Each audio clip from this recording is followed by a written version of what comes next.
L'Évangile éternel. Aujourd'hui est un grand jour pour tout le monde.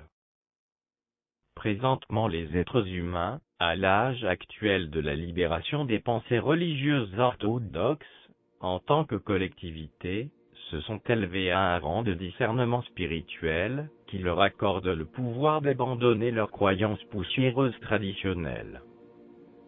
Mais, qu'ils se rassurent, elles ne servent qu'à les leurrer pour mieux les piéger dans le labyrinthe moisi, nauséabond et suintant, d'un soi-disant paradis sur terre qui ne vient jamais. Toutefois, cette émancipation psychologique extraordinaire leur ouvre toute grande la voie sacrée de l'Esprit Saint, la seule voie qui mène au royaume de Dieu, nous rappellent les maîtres de sagesse.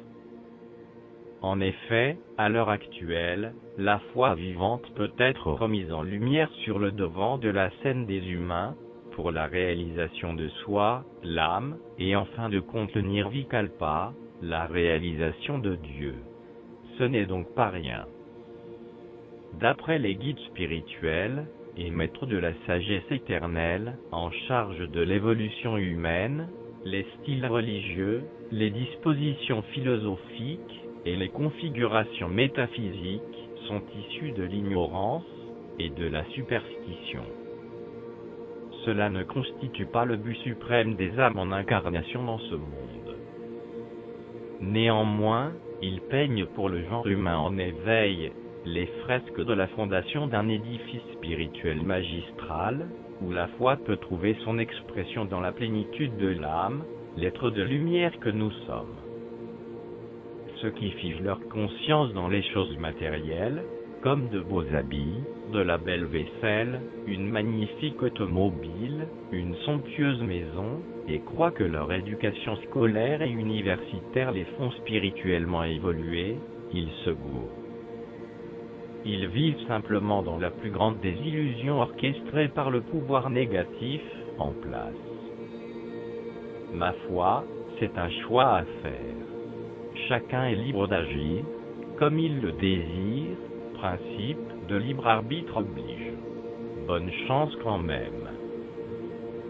Cependant, la connaissance de l'évangile éternel donné par le Mahanta, le maître Ek, vivant réclame et oblige la subjugation de l'âme et la suspension totale de l'esprit personnel égotique, ce à travers lequel travaille le pouvoir négatif. Ce que l'être humain s'imagine être la vraie perfection est une perfection éphémère et limitée. Une perfection qui doit toujours être remise en question, parce qu'il y a toujours un niveau supérieur à atteindre, une autre qualité à maîtriser. Restons lucides et déterminés. La perfection absolue n'est pas possible dans ce monde perpétuellement agité comme un shaker, par le pouvoir négatif. L'homme dans sa candeur innocente, ne prend pas conscience, c'est deux leçons de base. Un moins la vérité est donnée sans fioriture, sans fanfare ni trompette. De moins elle ne peut être prise qu'au volet uniquement par celui qui ne compte que sur lui-même, pour l'expérience ultime de l'âme. Par conséquent, les confréries mystiques, occultes, métaphysiques et autres alliances pratiquantes communes, ne sont d'aucun secours spirituel authentique pour le disciple sincère, nous rappellent les maîtres de la sagesse éternelle.